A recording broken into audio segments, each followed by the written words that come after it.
வணக்கம். என் பெயர் யாமினி தேவி. நான் இங்கே இங்கிலாண்டில் ஒரு 2 வருஷமாக தனியார் நிறுவனத்தில் பணிபுரிஞ்சிட்டு இருக்கேன். கொஞ்ச நாளைக்கு முன்னாடி நான் பார்த்த நியூஸ் என்னன்னா, நம்மளோட தமிழக முதலமைச்சர் திரு M.K. ஸ்டாலின் அவர்கள் செப்டம்பர் 4ஆம் தேதி ஆக்ஸ்போர்ட் பல்கலைக்கழகத்தில் நம்ம சுயமரியாதை நூற்றாண்டையொட்டி தந்தை பெரியார் பற்றி சொல்லணும்னு யாருக்குமே அவசியம் கிடையாது.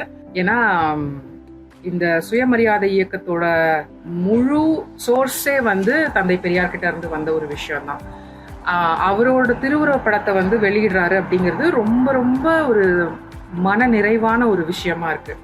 இது நானே பண்றேன்னு சொல்லிட்டு நம்மளோட முதல்வரே பண்றது ரொம்ப ரொம்ப எப்படி சொல்லலாம்னா ரொம்ப ஓவர்வெல்மிங்கா இருக்கிற ஒரு விஷயம்.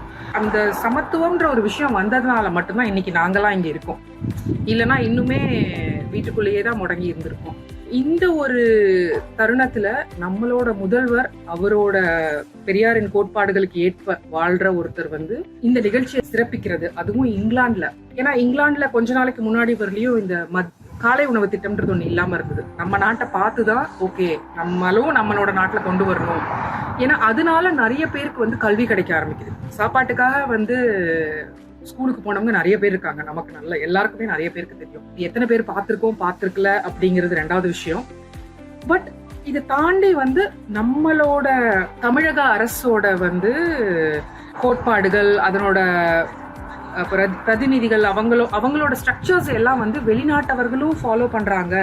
அதை பார்த்து இம்ப்ரெஸ் ஆகி நம்ம நாட்டிலயும் அதை கொண்டு வரணும்னு நினைக்கிறது ரொம்ப பெருமையான விஷயம். நம்மளோட தமிழக முதல்வர் இங்கிலாந்துல அதுக்கான சிறப்புரை ஆற்றாருன்றது ரொம்ப ரொம்ப ரொம்ப பெருமையான விஷயமா நாங்க கருதுறோம். அண்ட் தமிழக முதலமைச்சரை இங்கிலாந்து வாழும் பெண்களின் சார்பாக மிக மன நிறைவுடன் வருக வருக என வரவேற்கிறேன். நன்றி, வணக்கம்.